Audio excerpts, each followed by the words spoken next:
Mzigo unaanza kwa kumwonyesha bidada ambaye anaitwa Dora, na anaonekana anaumwa sana na leo kimaisha ni mbaya sana. Wajomba ni maskini kinoma. Upande mwingine huku tunamwona mdogo wake na Dora, huyu anaitwa Angel, na hapa yupo kitaani anapiga kazi ya kondakta ili tu apate hela kwa ajili ya kununua chakula pamoja na dawa za dada yake. Bwana mdogo anajituma sana kwenye kazi yake ya kondakta, na hata hapa kitaani kila mtu anamkubali na wamembatiza jina na kumuita Angel kaka. Na baada ya muda Angel anaonekana tayari amesharudi nyumbani. Dada yake hali yake inazidi kwa mbaya. Pia Angel kabla hajaondoka aliacha chakula, hivyo anashangaa kuna Dora hajala. Hivyo hapa Angel akamuuliza Dora ni kwa nini hajala mpaka sasa hivi. Dora yeye hajibu kitu chochote. Bidada anaugulia maumivu tu. Wajomba walienda hospitalini na Dora kagundulika ana matatizo kwenye mapafu na anahitajika kufanyiwa surgery, ila kimbembe ni hela kufanya hiyo surgery kwani ni nyingi sana kwao. Angel akamwona huruma sana dada yake, kisha akamletea dawa na akamwambia azinywe, hizi zitamsaidia. Dora akashangaa sana na hata akamuuliza Angel hiyo hela ametoa wapi. Angel akamzugazuga dada yake. Dora akadhania Angel amekopa kwani anajua kabisa mdogo wake hana kazi yote. Angel yeye alimficha dada yake ni kazi yake ya kondakta kwani hataki kabisa dada yake afahamu, na hata anajua endapo Dora akifahamu kwa Angel ni kondakta basi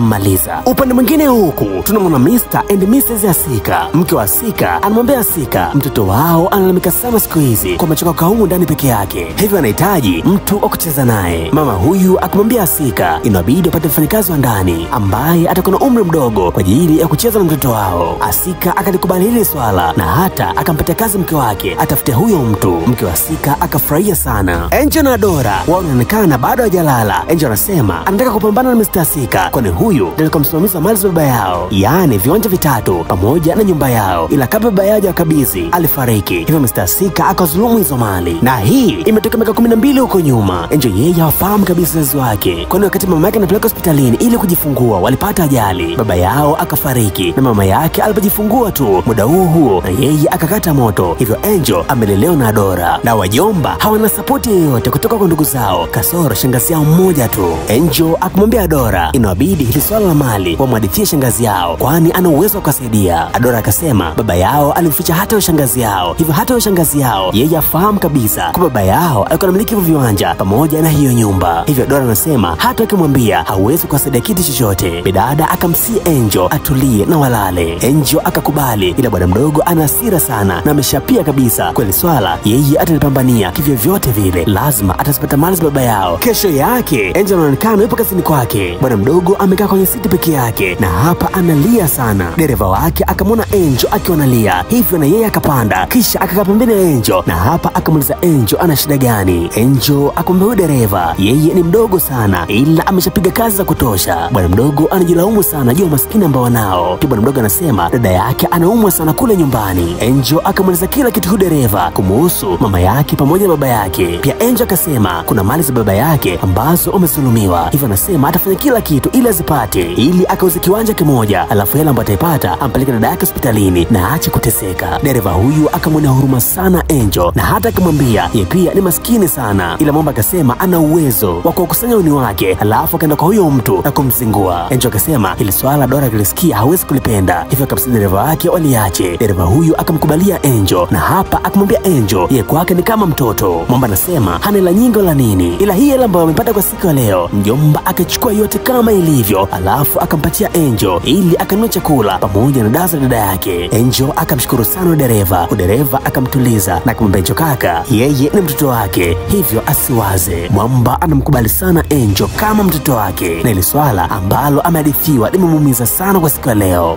Siku nyingine tena Angel pamoja na Dora wanaonekana wamemwita shangazi yao na hapa wameshamhadithia kila kitu kuhusu mali za baba yao. Shangazi mwenyewe anashangaa sana kwani kaka yake akumwambia kabisa jua hizi mali, ila huyu shangazi akamwambia kina Angel hawana hati yoyote hivyo hawezi kuzichukua. Shangazi huyu akamsi Angel atulize wenge nazo mali achane nazo, wao watapata nyingine. Angel akakubali kishingo pande tu ili asiwakwaze. Shangazi huyu akasema yeye anaondoka. Angel akamuomba apate hela ya kula. Shangazi huyu akamwambia wasiwaze weekend hii atatumia kitu chochote, kisha yeye akasepa zake. Na baada shangazi yao kuondoka Angel akaanza kumlaumu shangazi yao kwa Dora. Angel anasema ndio maana baba yake akamwambia kabisa shangazi yao kuwa anamiliki hizo mali kwani hata yeye angeweza kumdhulumu. Angel akampendea sana shangazi yao, ila Dora akamtuliza na akamwambia huyu shangazi yao ndio amekuwa kusaidia na hata tambi ambazo mtoka kule sasa hivi yeye ndio alitumia hiyo hela hivyo wasimponde shangazi yao, kwani yeye peke yake ndio huwa anawasaidia. Pia hapa tunagundua huyu shangazi pamoja na babake na Dora wanashia baba tu, ila mama ni tofauti, na huyu ndo mtu pekee ambaye anawajali sana kina Dora. Ndugu zao wote wengine wao walishawakataa kutokana na migogoro ya kifamilia. Kesho yake Angel anaonekana yupo dukani kwa Mama Temi. Hapa anapishana mwanamke mmoja hivi. Angel akageuka na akasema huyu mwanamke anaonekana perfume nzuri sana. Mama Temi na yeye akatoka kisha akamsalimia Angel, alafu akaenda kuongea na Mr. Sika. Mr. Sika anamwomba Mama Temi amtafutie mfanyikazi wa ndani na tena awe mdogo ambaye ataweza kucheza na mtoto wao. Angel akawatazama tu. Mama Temi akakubali kufanya hiyo kazi. Mr. Sika akamwelewa kisha yeye akaondoka, na hapa Mama Temi akaja kumhudumia Angel. Angel akamuuliza Mama Temi yule mwanamke ni nani. Mama Temi akazugazuga tu na hata hakumjibu Angel jibu lolote. Na baadaye usiku Angel pamoja na dada yake wanaonekana wanasali, na baada ya kupiga maombi ya kuiombea Simba ishinde, Angel akamwambia dada yake leo amekutana na Mr. Sika dukani kwa Mama Temi, na inaonekana Mr. Sika anahitaji mfanyakazi, hivyo akasema yeye ataenda kufanya hiyo kazi ili akazitafute hizo hati za mali za baba yao. Dora akalipinga vikali sana hili swala, ila Angel akamlazimisha sana dada yake, ila Dora msimamo wake ni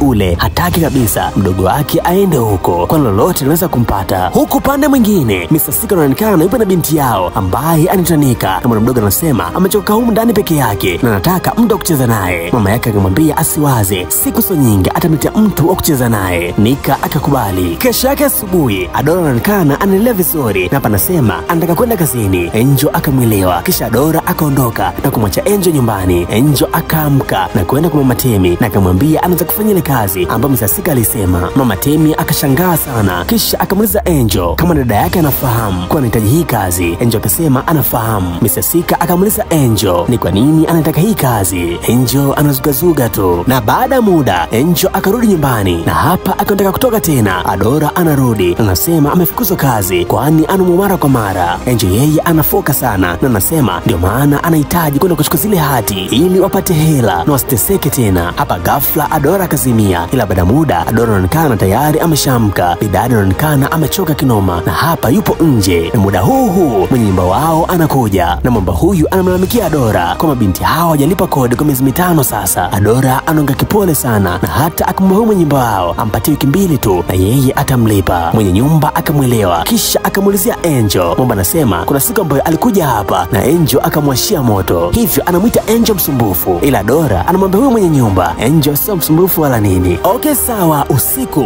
Dora anaonekana anakoa sana. Hapa anashindwa kuelewa mdogo wake alipata wapi uongo wa kumdanganya Mama Temi kwa bibi yao anaumwa. Bidada anacheka. Dora akaamka kisha akanywa dawa, na asubuhi ilipofika Angel anaonekana tayari ameshajiandaa ili aende kwenye interview na Dora ameshamruhusu. Hapa Dora akampatia moyo mdogo wake kwani anajua kabisa bado mdogo anapambana kwa ajili yake. Angel akamwelewa Dora kisha Mama Temi akampeleka Angel kwa Mr. Sika, na huku Mr. Sika akamwona Angel kama mdogo hivi, hivyo akamuuliza ni kwa nini asingeenda shule kwanza. Angel akasema anahitaji hela kwa ajili ya kumsaidia bibi yake kwani anaumwa sana. Mr. Sika akamwelewa Angel. Nika na yeye akatoka. Bwana mdogo akamtazama sana Angel, kisha baada hapa Angel pamoja na Mama Temi wao wakaondoka kwa Mr. Sika. Mr. Sika ameshapitia hadi akapiga simu. Baadaye Angel alirudi nyumbani akamuuliza hili dada yake kwa nyumba baba yao ni nzuri sana. Bwana mdogo anasema atafanya kila namna ili asipate mali za baba yao. Na baadaye usiku Dora anapiga simu na Mama Temi. Angel anamsikiliza kwa makini sana Mama Temi. Dora alipokata simu Angel akaanza kulalamika na hata akasema alijua kabisa ni lazima watamnyima hiyo kazi. Dora akamtuliza na kumwambia amepata hiyo kazi. Angel akafurahia sana, ila Dora akamwambia mdogo wake hakikishe anaenda kufanya kazi ambayo amempeleka pale. Angel akakubali. Kesho yake tena Angel anaonekana sasa yupo tayari kwa ajili ya kuondoka, ila kabla hajaondoka akamwambia Dora ajichunge na kipata tatizo lolote basi ampige simu. Dora akakubali. Mama Temi akamchukua Angel na kwenda naye nyumbani kwa Mr. Sika, na huku Angel akapatiwa kazi. Bwana mdogo akajua kabisa misheni yake inaenda kukamilika. Mama Temi yeye akaondoka na Mr. Sika akamwahidi Mama Temi atamtumia hela kwa ajili ya udalali. Mama Temi akafurahia kisha yeye akasapa zake. Mr. Sika akamwita Nika na akamwambia mpeleke Angel chumbani kwake. Nika akamchukua Angel na kumpeleka chumbani. Nika anaonekana anamkubali sana Angel na akamwambia akihitaji kitu chochote basi asisite amwambie yeye. Angel akakubali kisha Nika akaondoka. Angel yeye anashangaa sana namna Nika anavijishaua, kisha hapa akaanza kazi yake kuzitafuta hati ndani kichumba. Baadaye usiku Mr. Sika anaonekana tayari amesharudi nyumbani, na hapa anasifia sana chakula ambacho kimepikwa na Angel Pia akasema anahitaji kumuona huyo Angel. Angel akaitwa na binti huyu akaja hapa. Mr. Sika alipomwona Angel akamshangaa sana, alafu akasema alimwita Angel ili amuone kwani mtoto wake alimsifia sana na yeye amefanya Angel ameajiriwa hapa. Mwamba akamsalimia Angel na Angel akitikia. Mr. Sika akamwambia Angel anafanana sana na mtu mmoja hivi ambaye yeye anamfahamu. Nika pamoja na mama yake na wao wakaingilia hapa, hivyo hii mada ikapuuzwa. Angel akaruhusiwa kuondoka. Bwana mdogo akaondoka, ila Mr. Sika anaonekana ana mawazo mengi sana. Mjomba kama tayari ameshaanza kujishtukia mapema kabisa. Nika akaenda chumbani na huku akampiga simu dada yake. Mjomba wakazungumza sana kisha wakagana. Angel anaonekana ana diary ambayo anaandika kila kitu kuhusu hii misheni yake. Kesho yake asubuhi Angel alivyoamka akamkuta Nika akanamsaidia kusafisha nyumba. Angel akashangaa sana na hapa akanamfundisha Nika namna kufagia kwa maana hajui. Nika na yeye akaanza kujifunza. Angel akaiona picha ya familia ya Mr. Sika. Angel hapa akatoka na machozi na bwana mdogo akahisi kabisa yeye ndiye atakayewepo hapa na familia yake. Bwana mdogo akapiga kazi nyingi sana na hapa akakaa kwenye ngazi huko anaonekana amechoka sana. Nika akamfuata na akamwambia akapumzike, ila Angel akakataa na akasema anaenda kusafisha chumba cha wazazi wa Nika. Ila baada ya muda Angel anaamka na anajikuta yupo kitandani, hivyo hapa akamuuliza Nika nini ambacho kinaendelea. Nika akamwambia alizimia, hivyo yeye amembeba na kumleta hapa. Angel akamshukuru sana Nika, hivyo hii inaashiria Angel alichoka kinoma kwa siku ya leo. Okay sawa, baadaye usiku Angel akaendelea kuandika misheni zake kwenye diary yake. Bwana mdogo anaandika ile sisahau kitu ambacho kimemleta hapa. Pia kesho yake Angel anaonekana anamfundisha Nika kupika. Mdogo anaonekana wamekuwa marafiki sana. Nika anamkubali sana Angel na hata anamjali sana kama mdogo wake, kwani Nika ni mkubwa kwa Angel. Wajomba pia wako wanacheza pamoja. Nika akamshukuru Angel kwa kucheza naye na Nika akamwambia Angel mama yake alimwambia kipindi alivyokuwa mdogo alikuwa anaumwa mara kwa mara na mpaka sasa mama yake anaogopa sana na anadhania wenda ugonjwa unaweza kumrudia tena mtoto wao. Ila hapa Angel akamtuliza Nika na hata akamtoa hofu. Na baada ya wamba kumaliza kucheza Angel akaenda chumbani kwa Mr. Sika ili kutafuta hati, ila kabla hajaanza kutafuta Nika anakuja. Angel akasema amekuja hapa kwa ajili ya kudeki, ila Nika akamkumbusha na kumwambia humo tayari ameshadeki. Angel akajifanyisha kama alisahau, ila hakuna kitu chochote na Nika hakushtukia mchezo. Siku nyingine tena Mr. Sika akamwambia Nika uende dukani akamnunulie nguo, ila Nika akakataa na hata akamwambia mama yake kama ni hivyo amchukue na Angel na yeye ndio atakubali. Bwana mdogo anasema hatajisikia vizuri yeye kununulia nguo na Angel aachwe. Mr. Sika akakubali, hivyo akamwambia Nika amwambie Angel ajiandae alafu wende wote. Nika akafurahia sana.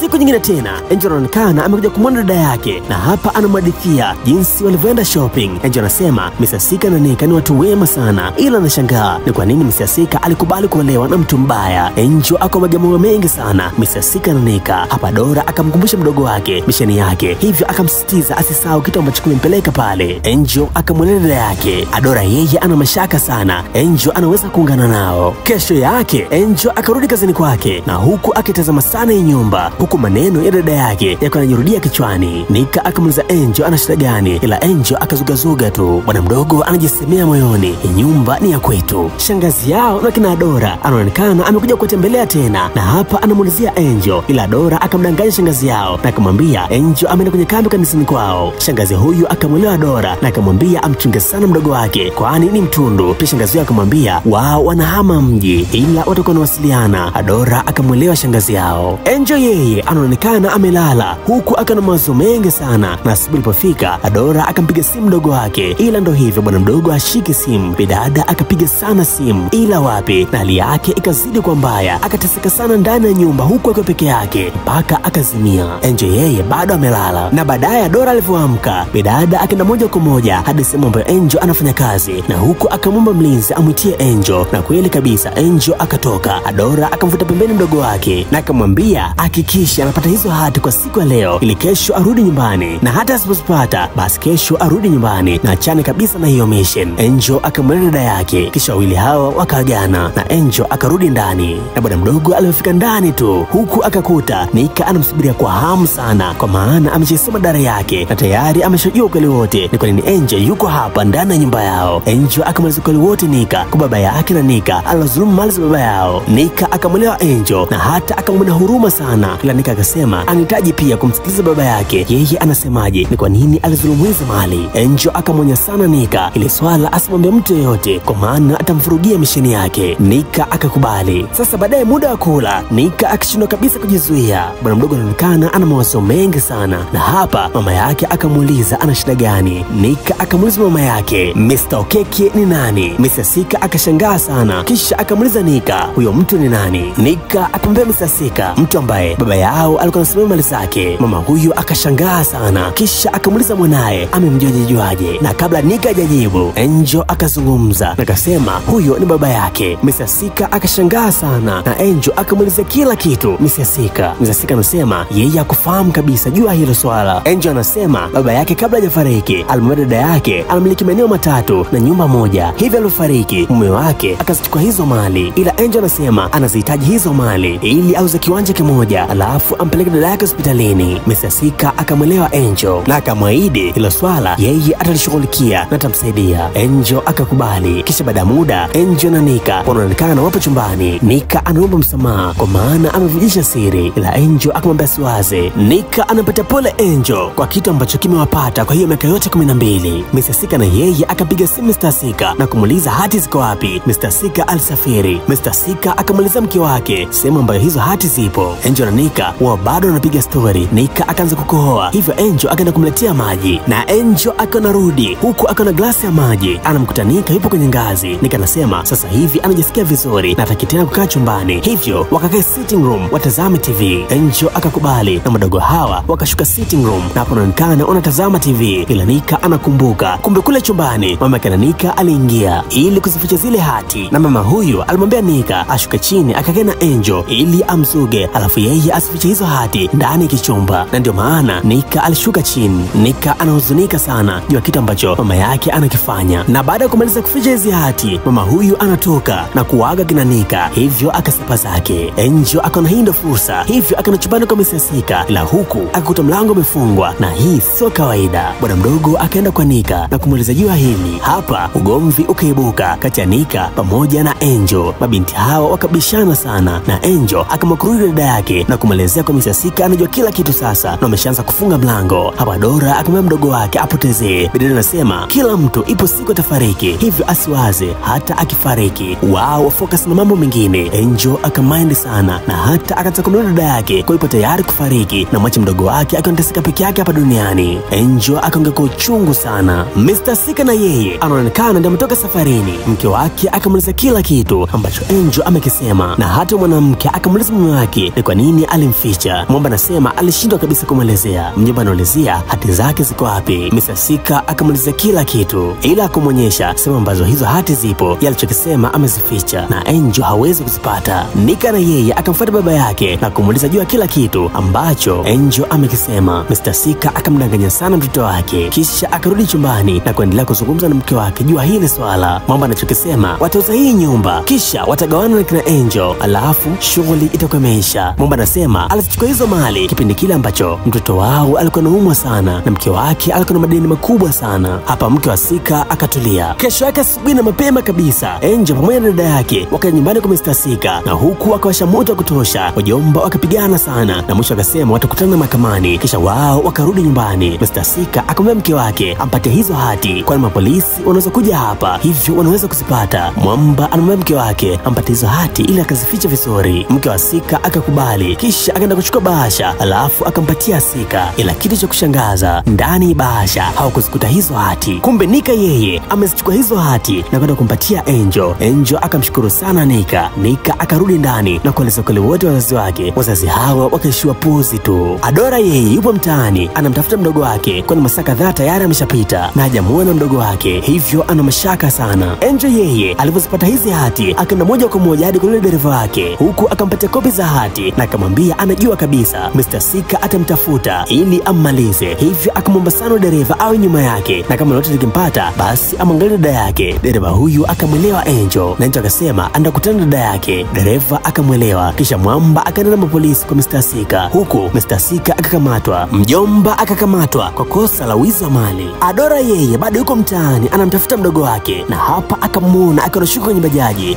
Angel akasema kwa mbali kabisa amesipata hati, ila bwana mdogo akavuka barabara kwa bahati mbaya akagongwa na gari. Adora akashangaa sana. Bidada na yeye akaanza kuumwa, damu zinamtoka puani. Hapa akamfuata mdogo wake na bidada akaanza kulia, na baada ya muda Angel anaonekana yuko hospitalini. Bwana mdogo amepigwa mabandeji mwili mzima. Adora yeye anamwongelesha mdogo wake na hata anamwomba mke, ila ghafla Angel akaanza kupiga kelele. Adora akaenda kuita madaktari. Madaktari hao akahangaika naye sana, ila daktari akamfuata Adora na akamwambia mdogo wake amefariki. Adora akalia sana. Dereva na yeye akapewa hii taarifa. Mjomba na yeye akalia sana, hamini kabisa, kwani alimpenda sana Angel kama mtoto wake. Mwamba anakumbuka namna Angel alivyokuwa anapambana ili tu apate hela. Mwamba akalia mpaka kazimia. Lakini ndo hivyo, Angel tayari ameshafariki. Na baada ya miezi 3 kupita, Adora anaonekana anaendelea vizuri. Bidada alifanywa surgery na ugonjwa wake ushatibiwa. Lakini bidada mpaka leo hajamsahau mdogo wake. Hapa anamshukuru sana Angel, kwani yeye alisimama kama dada mkubwa ili kumsaidia dada yake. Pia bidada anashukuru sana, kwani yule dereva pamoja na familia yake sasa ndo amekuwa familia yake kutokana na Angel tu. Na hapa ndipo mzigo ulipoishia. Hiyo imekuwa ni good time sana kuwa na wewe kuanzia mwanzo mpaka mwisho. Ila kabla sijaondoka nikwambie, kama hii ndo mara yako ya kwanza unakutana na channel, basi usichelewe mwanetu, bonyeza alama subscribe kisha bonyeza alama kengele ili kwanza kabisa kupata simulizi zote punde tu napozeka hapa. Pia pale Instagram mimi natumia Dule Kid mwanetu, fanya kupita pale na unifollow na mimi nitakufollow back. Mwana kabisa ninazungumza hapa, mimi naitwa Dule Kid. Asante na kwaheri, have a good time, enjoy, bye bye.